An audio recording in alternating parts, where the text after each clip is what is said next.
CENTCOM says U.S. forces carry out self-defense strikes in southern Iran. ትራምፕ ኢራንን በድርድር ስም አዘናግተው እሳቱን አዝንበውታል። የአሜሪካ ጦር የኢራን ደሴቶችን በፍንዳታ ወደ አመድነት ቀይሯቸዋል። አያቶላዎቹ ዳግም በአሜሪካ ተከርተዋል። ትራምፕ ደረስኩበት ያሉትን ድርድር ይፋ አድርጋለሁ ባሉ በሰዓታት ልዩነት ውስጥ የአሜሪካ ጦር የኢራን ቁልፍ ደሴቶች ላይ በይፋ ጦርነቱን ለኩሶታል። የፋርስ ምድር ዳግም በእሳት እየተለበለበች ነው። ኢራን የበለጸገ ኒውክሌር ላይ ያልተጠበቀውን በወሰነችበት ቅጽበት የትራምፕ አነጋጋሪ ጥቃት መከሰቱ የመካከለኛው ምስራቅን ዳግም ወደ ጦር ቀጠና ያስገባ ሆኗል። መረጃውን በስፋት ይዘናል። ቻናሉን ሰብስክራይብ በማድረግ እይታዎትን ጀምሩ። ቪዲዮ ላይክ ማድረግ ቀዳሚ ያድርጉ። US forces have attacked missile launch sites and Iranian boats attempting to lay mines in the Strait of Hormuz. የአሜሪካ ጦር በስትራቴጂካዊቷ የደቡብ ኢራን የወደብ ከተማ ባንደር አባስና በአካባቢው በሚገኙ የኢራን ወታደራዊ ኢላማዎች ላይ አዲስ የአየር ጥቃት ሰንዝረው ጦርነቱን በይፋ ለኩሰውታል። የበንዲ እንዳለ ደግሞ ከፍተኛ የኢራን ባለስልጣናት ለወሳኝ ጉዳይ ወደ ሞስኮ በመገስገስ ላይ ይገኛሉ። በዚህ እጅግ አደገኛ በሆነው ቀውስ ውስጥም ኢራን በከፍተኛ ደረጃ የበለጸገውን የዩራኒየም ክምችቷን አሳልፋ ለመስጠት ፈቃደኛ መሆኗን የሚጠቁሙ ዘገባዎች ወጥተዋል። ታዲያ ይህ አይነቱ ስምምነት ላለፉት 3 ወራት የቀጠለውና የመካከለኛው ምስራቅን የኃይል ሚዛን አቀማመጥ በአዲስ መልክ የለወጠውን እንዲሁም የዓለምን ኢኮኖሚ መሰረት ያናወጠውን ግጭት አቅጣጫ ሙሉ በሙሉ ሊቀይረው የሚችል ትልቅ የታሪክ ምዕራፍ ሆኗል። የአሜሪካ ማዕከላዊ እዝ ሴንትኮም ይህን የቅርብ ጊዜ ጥቃት የኢራን ሚሳኤል ማስወንጨፊያዎችንና በሆርሙዝ ሐይቅ አቅራቢያ ፈንጆችን ለመቅበር ሲንቀሳቀሱ የነበሩ የባህር ኃይል ጀልባዎችን ለማክሸፍ የተደረገ የራስን የመከላከል እርምጃ መሆኑን አረጋግጧል። ጥቃቱ የተፈጸመው በጣም ወሳኝ በሆነበት ወቅት ላይ ነው። የኢራን መንግስት መገናኛ ብዙሃን ባልተለመደ ሁኔታ በአካባቢው ላይ እንቅስቃሴ መታየቱን በዘገቡ በጥቂት ሰዓታት ልዩነት ውስጥ ታላቁ የኢራን ባህር ኃይል ጦር ሰፈር በሚገኝባት ባንደር አባስ ከተማ አቅራቢያ ከፍተኛ ፍንዳታዎች ተሰምተዋል። የሴንትኮም ቃል አቀባይ ሆኑት ካፒቴን ቲም ሃውኪንስ በአሁኑ ወቅት የተኩስ አቁም ስምምነት መኖሩን አስታውሰው ይህ ወታደራዊ እርምጃ ግን የአሜሪካን ወታደሮች ከኢራን ኃይሎች ሊሰነዘርባቸው ከሚችል አፋጣኝ አደጋ ለመጠበቅ የተደረገ አስፈላጊ ተግባር መሆኑንና አሜሪካ አሁንም ራሷን የመክታት ፖሊሲ እንደምትከተል ገልጸዋል። ሆኖም ግን የጥቃቱ ወቅትም እጅግ ስሱ የሆነ የዲፕሎማሲ ንግግሮች የሚካሄዱበት ጊዜ ጋር መገጣጠሙ ቀውሱ ወደ ባሰ ክልላዊ ግጭት ሊያመራ ይችላል የሚል ከፍተኛ ስጋትን ፈጥሯል። የወታደራዊ ግፊት በዲፕሎማሲው መስክ ላይ አዎንታዊ ውጤቶች ያመጣ ያለ ይመስላል። እንደ ሚድል ኢስት ስፔክታተርና እንደዚሁም አልአረቢያ ያሉ መገናኛ ብዙሃን ምንጮችን ጨምሮ ለውይይት ቅርብ የሆኑ አካላት እንደገለጹት ኢራን በአሁኑ ወቅት ላይ እስከ 60% የንጽህና ደረጃ ያበለጸገችውን ወደ 440 ኪሎ ግራም የሚጠጋውን ዩራኒየም ለሶስተኛ ወገን አሳልፋ ለመስጠት አማራጮችን እያጠናች ነው። ይህ ወደ ጦር መሳሪያነት ለመቀየር የሚቀረው ቴክኒካዊ እርምጃ በጣም ጥቂት በመሆኑ እጅግ አደገኛ ተደርጎ የሚወሰድ ነው። ቻይና ይህን ክምችት ለመረከብ ቀዳሚ እጩ ሆና የቀረበች ሲሆን ከፍተኛ የኢራን ባለስልጣናት የዩራኒየም ክምችት በተወሰኑ ቅድመ ሁኔታዎች ከኢራን መሬት እንዲወጣ ፍንጭ ሰጥተዋል። ይህ እርምጃ የአሜሪካ ባለስልጣናት እንደሚሉት ከሆነ ቴህራን ለረጅም ጊዜ ስታሳይ ከነበረው እንቢተኝነትና እልህኝነት ትልቅ ለውጥ ያሳየችበት ሆኗል። የአሜሪካ የቅርብ ጊዜ ወታደራዊ እርምጃዎች በባንደር አባስና እንደዚሁም በቄሽም ደሴት አቅራቢያ የሚገኙትና ሴንትኮም ስጋቶች ያላቸውን የሳተላይት ሚሳኤል ማስወንጨፊያዎችን ትናንሽ የፍጥነት ጀልባዎች ላይ ያነጣጠረ ነው። የኢራን መገናኛ ብዙሃን ከፍተኛ ፍንዳታዎች መኖራቸውና የአካባቢው ባለስልጣናት ምርመራን እየገፉበት መሆኑን የዘገቡ ሲሆን አንዳንድ የቴህራን ባለስልጣናት ጥቃቱ ግልጽ የተኩስ አቁም ስምምነት ጥሰት ነው ሲሉ ኮንነውታል። ይህ ብቻ አይደለም፣ ጥቃቱ የተፈጸመበት አካባቢ ተራ ስፍራ አለመሆኑ ነው። የኢራን ባህር ኃይል ረጅም ጊዜ የተለመዱ የጦር መሳሪያዎችንና ፈጣን ጀልባዎችን ጨምሮ መደበኛ ያልሆኑ ወታደራዊ ስልቶችን በመጠቀም ኃይሉን ሲያሳይበት የኖረውን የሆርሙዝ ሐይቅ እጅግ ጠባብ በሆነው መተላለፊያ ላይ የሚገኝ ስትራቴጂካዊ ቦታ ነው። እነዚህ ጥቃቶች በቴህራን ውስጥ የሚገኙትን በተለይም በደቡባዊ ሀገሪቱ ክፍል ወታደራዊና የኢኮኖሚ መዋቅሩን በሚቆጣጠረው የኢራን አብዮታዊ ጦር ስር ያሉትን አክራሪና ጠንካራ አቋም ያላቸው ወገኖችን ሊያስቆጣና ሊያነሳሳ ይችላል የሚል ስጋት ደቅኗል። ጦርነቱን የሚከታተሉት የፖለቲካ ተንታኞች እንደሚገልጹት ከሆነም በአሁኑ ወቅት የተመጣጠነ የኃይል ግፊት ስልት እየታየ ነው። ይኸውም የአሜሪካ ጦር ኃይሎች በኢራን ወደቦች ላይ እገዳ በመጣል ለሚሰነዘሩ ትንኮሳዎች በኃይል ምላሽ እየሰጡ፣ በሌላ በኩል ግን ለዲፕሎማሲው መስክ በር ከፍተው ይተዋሉ። የአሜሪካ የውጭ ጉዳይ ሚኒስትር ማርክ ሩቢዮ በህንድ ባደረጉት ጉብኝት ወቅትም እንደተናገሩት ንግግሮች አሁንም በመካሄድ ላይ መሆናቸውና በእሳቸው በኩል መልካም ተስፋ እንዳላቸው ገልጸዋል። የኢራን ዋና ተደራዳሪ የኳታርን ጠቅላይ ሚኒስትርና በሰነዶቹ ረቂቅ ላይ ያሉትን የተወሰኑ ቃላትን በማጣቀስ ወደፊት መሻሻል ማሳየት እንደምንችል እናያለን ብለዋል። ፕሬዝዳንት ትራምፕ እንደሚሉት ከሆነ ይህኑ ሐሳብ በማስተጋባት ተደራዳሪዎቹ ከመቸኮል ይልቅ ጥሩ ስምምነት ላይ መድረስ ወይም ደግሞ ጨርሰው አለመስማማት እንደሚሻል በማሳሰብ ጥንቃቄ የተሞላበት አካሄድን መርጠዋል። የዲፕሎማሲው ድርድር ማዕከልና ዋነኛ አነጋጋሪ ነጥብ ኢራን በከፍተኛ ደረጃ ያበለጸገቻቸውን የዩራኒየም ክምችቶች ጉዳይ ነው። ከጦርነት በፊት የወጡ ግምቶች እንደሚያመላክቱት ከሆነ ሀገሪቱ እስከ 60 በመቶ የንጽህና ደረጃቸው የተጠበቀና ያበለጸገቻቸው ወደ 440 ኪሎ ግራም የሚጠጋ ዩራኒየም ክምችት አላት። ታዲያ ይህ ክምችት ይበልጥ ማጣራትና ማበልጸግ ከተቻለ በርካታ የኒኩሌር መሳሪያዎችን ለማምረት የሚያስችል በቂ ጥሬ ዕቃ ነው። ምንም እንኳን ዩናይትድ ስቴትስ እና እንደዚሁም እስራኤል ተደጋጋሚ የአየር ድብደባዎች በኢራን የኒኩሌር ተቋማት ላይ ከፍተኛ የተባለ ጉዳት ያደረሱ ቢሆንም ቀሪው የዩራኒየም ክምችት አሁን ባለው ተጨባጭ ሁኔታ ምንም አይነት ደረጃ ላይ እንደሚገኝና የት ቦታ እንደተደበቀ በትክክል ማወቅ አልተቻለም። በዚህ ታላቅ ምስቅልቅልና ግርግር ምክንያት የዓለም አቀፉ የአቶሚክ ኢነርጂ ኤጀንሲ ታዛቢዎች ወደ ስፍራው አቅንተው ፍተሻና ቁጥጥር የማድረግ እድላቸው በእጅጉ የተገደበ ሆኖ ቆይቷል። የፕሬዝዳንት ትራምፕ አቋም እዚህ ላይ ግልጽ ይመስላል። ይኸውም በከፍተኛ ደረጃ የበለጸገው የዩራኒየም ሙሉ በሙሉ ለአሜሪካ ተላልፎ መሰጠት አለበት አሊያም ዓለም አቀፍ ማረጋገጫና ቁጥጥር በሚደረግበት ሁኔታ ባሉበት ስፍራዎች መደምሰስ አለባቸው የሚል ነው።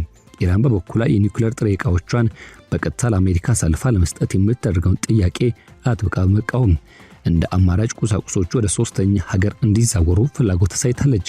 ሩሲያ ከዚህ ቀደም በነበረው የ2015 ስምምነት ማዕቀፏ ውስጥም እንደተቀመጠው እነዚህ ቁሶች በግዛቷ ውስጥ ማስቀመጥ ወይም ደግሞ የመረከብ ፍላጎት እንዳላት በተደጋጋሚ ገልጻለች። ሆኖም ግን ሰሞኑን የወጡ ታማኝነት ያላቸው ከፍተኛ የመረጃ ምንጮች እንደሚያመለክቱት ኢራን በአሁኑ ወቅት ላይ ዩናይትድ ስቴትስም ጠንካራ ፍላጎትና ግፊት ለመመከትና የኃይል ሚዛኑን ለመጠበቅ በማሰብ የዩራኒየም ክምችቷን ወደ ቤጂንግ ለማዛወርና ከቻይና መንግስት ዋስትና ለማግኘት ስትል ዝግጁ መሆኗን ፍንጭ ሰጥታለች። አንድ ከፍተኛ የኢራን ዲፕሎማሲያዊ ምንጭ ለሮይተርስ የዜና ወኪል እንደገለጹት ንብረቶቹን አሳልፎ ለመስጠት እስካሁን ድረስ ሙሉ ስምምነት ላይ አልተደረሰም። ነገር ግን በተወሰኑ ቅድመ ሁኔታዎች ላይ የተመሰረቱ ውሳኔ ሐሳቦችም በጠረጴዛ ላይ ቀርበው ውይይት እየተደረገባቸው ይገኛል። ይህ አይነቱ ስልታዊ የፖለቲካ እንቅስቃሴ ከፍተኛ የኢራን ባለስልጣናት ባልተለመደ ሁኔታ በአሁኑ ወቅት ላይ ወደ ሞስኮ ያደረጉ ያለውን በረራና ጉዞ በግልጽ ያብራራል። እንደዚህ ያሉት የከፍተኛ ልኡካን ቡድን ጉዞዎች በርካታ ዓላማዎችን ያነገቡ ናቸው። ከነዚህ መካከል ዋነኛው ስልታዊ አጋር ጋር ወታደራዊ ቅንጅት መፍጠር፣ የበለጸገውን ዩራኒየም በሩሲያ መሬት ላይ የማከማቸት አማራጮችን በጥልቅ መመርመር፣ ከአሜሪካ እየመጣ ያለውን ከባድ ዲፕሎማሲያዊና ወታደራዊ ጫና ለመቋቋም ዋስትና መፈለግ፣ አልፎ ተርፎም የሀገሪቱን አመራር ቀጣይነት ለማረጋገጥ የሚያስችሉ የሕክምናና ሎጂስቲክስ ድጋፎች መወያየት ይገኝበታል። ሩሲያ ለቴህራን የምትሰጠው ዲፕሎማሲያዊና ወታደራዊ ድጋፍ ይኸውም የስለላ መረጃ ማጋራት፣ ሊኖር የሚችሉ የአየር መከላከያ ቅንጅቶች መፍጠርና የኢራንን ወደ ምስራቅ የመመልከት የውጭ ፖሊሲ አቅጣጫ መደገፍ ሞስኮ ለእነዚህ እጅግ ወሳኝና ከፍተኛ ጥንቃቄ ለሚሹ ውይይቶች ተመራጭ ስፍራ ታደርጋታል። ይሁን እንጂ የኢራን ውጭ ጉዳይ ሚኒስትር ሀገሪቱ የኒውክሌር ክምችቷን ልታስረክብ ነው ተብሎ የሚናፈሰውን ወሬ አጥብቀው አስተባብለዋል። የውጭ ጉዳይ ሚኒስትር ቃል አቀባዩ ኢስማኤል ባቃኢ በበርካታ ጉዳዮች ላይ የተወሰኑ መሻሻያዎች እንዳሉ ቢያምኑም ሁሉን አቀፍ የመጨረሻ ስምምነት ላይ ለመድረስ ግን ገና ብዙ እንደሚቀር አጽንኦት ሰጥተውበታል።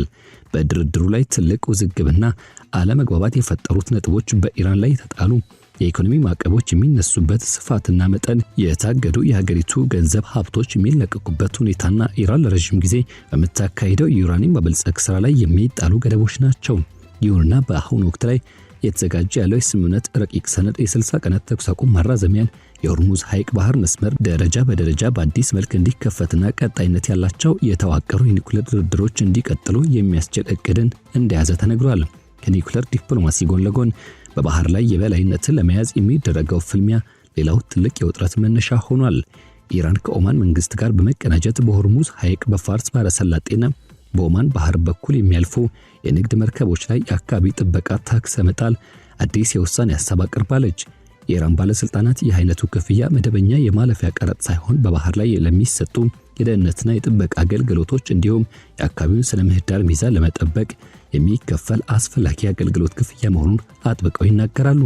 ምንም እንኳን የዚህ ክፍያ ዝርዝር ጉዳዮች አሁንም በድርድር ላይ የሚገኙ ቢሆንም ይህ እርምጃ ቴህራን በዓለም ላይ እጅግ ወሳኝ በሆነው ነዳጅና የኃይል ማስተላለፊያ መስመር ያላትን የኢኮኖሚ ተጽዕኖ በሕግ መዋቅር ለማጠናከር ያላትን ቁርጠኛነት ፍላጎት በግልጽ ያሳየ ነው። የታክስ የተጠነሰሰው ላለፉት ወራት በአካባቢው ላይ ከፍተኛ የትራንስፖርት መስተጓጎል ከተከሰተ በኋላ ነው። ኢራን በመጀመሪያ የጦርነት ምዕራፍ ላይ የሆርሙዝ ሐይቅን ሙሉ በሙሉ መዝጋቷ በዓለም አቀፍ ደረጃ አስከፊ የተባለ የነዳጅ ቀውስ ማስከተሉ የማይዘነጋ እውነታ ነው። በአሁኑ ወቅት ደግሞ የተኩስ አቁም ስምምነት ቢኖር እንኳን የንግድ መርከቦች ጉዞ የተረጋጋ አይደለም። የአሜሪካ የባህር እገዳና የኢራን የጸጥታ እርምጃዎች በአካባቢው ድርብ የመታፈን ውጤት ፈጥረዋል። ይህንን የባህር መተላለፊያ መስመር ሙሉ በሙሉ በአዲስ መልክ መክፈት ባለፈው የካቲት ወር ጀምሮ በከፍተኛ ሁኔታ ሲያቅማማና ሲዋዥቅ የነበረውን የዓለም ነዳጅ ዋጋ በእጅጉ ሊያረጋጋው ይችላል።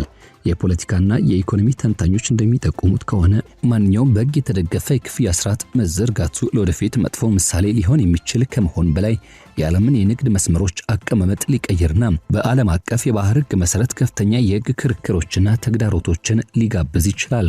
የኦማን እንደ አደራዳሪ ሊሆን የሚችል የገቢ አጋር ሆና በሂደት ውስጥ መሳተፏ ለጉዳዩ ሌላ ተጨማሪ ውስብስብነት ሰጥቶታል። ማስካት ከአሜሪካ ጋር ያላት የጠበቀ ወዳጅነት ከኢራን ጋር ያላትን ጥልቅ ታሪካዊ ግንኙነት በስተጀርባ ለሚደረጉ ሚስጥራዊ ንግግሮች ዲፕሎማሲያዊ ሚና እንድትጫወት አስችሏታል። በዚህ መስክ ላይ የሚመዘገብ ማንኛውም አዎንታዊ መሻሻል ሰፊ ክልላዊ ውጥረቶችን ለማርገብ በር ሊከፍት ይችላል። ሆኖም ግን የዚህ ስምምነት ተፈጻሚነት ቁጥጥሩ እንዴት እንደሚሆን እንዲሁም በዓለም አቀፍ ደረጃ ታላላቅ የመርከብ ድርጅቶች ዘንድ ተቀባይነት ማግኘት አሁንም ቢሆን እርግጠኝነት ያልተደገፈ አጠራጣሪ ጉዳይ ነው። ይህ ግጭት የቆየ ታሪካዊ ጥምረቶችንና እንደዚሁም አጋርነቶችን የፈተነ ከመሆኑም በላይ አዳዲስ የተባሉ ተዋናዮችን ወደ መድረኩ አምጥቷል።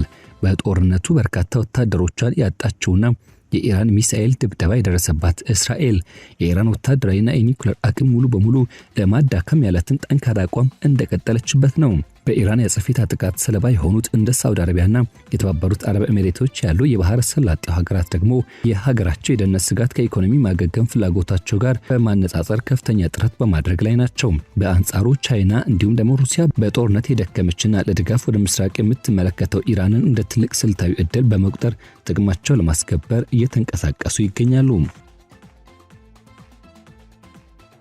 የሙጅታባ ኻሜኒ ወደ ስልጣን መምጣት በሂደቱ ላይ በርካታ ያልታወቁ አዳዲስ ሁኔታዎችን አስተናግዷል። ደህንነታቸው ከተጠበቀ ሚስጥራዊ ስፍራዎች የሆነው በጥንቃቄ የሚንቀሳቀሱት አዲሱ መሪ የኢራን የኒውክሌር ሚሳኤል ፕሮግራሞች ሉዓላዊነትን የሚከላከሉ መግለጫዎችን በመስጠት ላይ ሲሆኑ፣ በሌላ በኩል ደግሞ በኢራን ጦር አዛዦችና በሲቪል ባለስልጣናት መካከል ውስጣዊ መግባባትን ለመፍጠር እየጣሩ ነው። የአሜሪካ ታዛቢዎች እንደገለጹት የእሳቸው የህዝብ አይን መራቅና እንደዚሁም መሸሸግ ለዲፕሎማሲ ጥያቄዎች አፋጣኝ ምላሽ ከመስጠት ረገድ መዘግየትን የፈጠረ ቢሆንም ከቴህራን የሚወጡ ምልክቶች ግን ይበልጥ ምክንያታዊና ተግባራዊ የሆኑ የፖለቲካ ቡድኖች በሀገሪቱ ውስጥ ያላቸውን ውሳኔ አሰጣጥ ላይ ተሰሚነት እያገኙ መምጣታቸውን ያሳያሉ።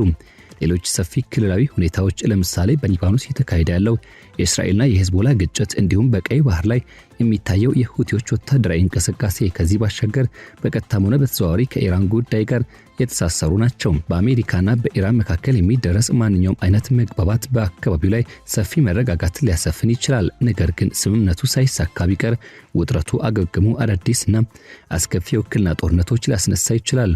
ይህ በጦርነት የዘመናዊ ወታደራዊ ስልቶችን ጥንካሬና ውስንነት በግልጽ ያሳየበት ክስተት ሆኗል። የአሜሪካና እስራኤል አየር ኃይል በጠንካራ ሁኔታ በተገነቡ ምሽጎች ላይ ያላቸውን የላቀ ጥንቃቄ የተሞላበት የኢላማ ጥቃት አሳይቷል።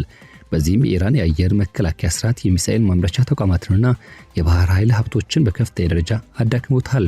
ሆኖም ግን ኢራን ባላስቲክ ሚሳኤል ክምችቶች አስቀድሞ ከተገመተው በላይ ጠንካራና በቀላሉ የማይደመሰስ መሆኑ የተረጋገጠ ሲሆን በባህረ ሰላጤው ላይ የተከተለችው መደበኛ ያልሆነ ስልታዊ የባህር ኃይል ጥቃት የአሜሪካን ወታደራዊ ክንዋኔዎች በእጅጉ አወሳስቦታል።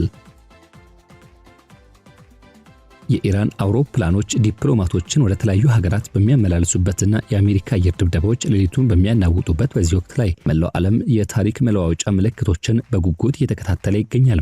ፕሬዝዳንት ትራምፕ የስምምነቱ አብዛኛው ክፍል በከፍተኛ ደረጃ ተደራድረው ያለቁ መሆናቸውን በመግለጽ ያላቸውን ሙሉ እምነት አሳይተዋል። ማርክ ሩቢዮ በኳታር አደራዳሪነት የተካሄዱትን ስብሰባዎችና በአስተሳሰብ ዙሪያ ያሉ ልዩነቶች እየጠበቡ መምጣታቸውን ጠቁመዋል። የኢራን ባለስልጣናት በበኩላቸው የዩራኒየም አወጋገድና የማዕቀብ መነሳት ጉዳዮች እጅግ ከፍተኛ ጥንቃቄ የተመጣጠነ ስሌት የሚሹ መሆናቸውን በማሳሰብ የሚጠበቀውን ውጤት ቀነስ አድርገውታል። በጎ አመለካከት ያላቸው ወገኖች ሂደቱ ደረጃ በደረጃ የሚፈጸም ስምምነት ሊሆን እንደሚችል ያስባሉ።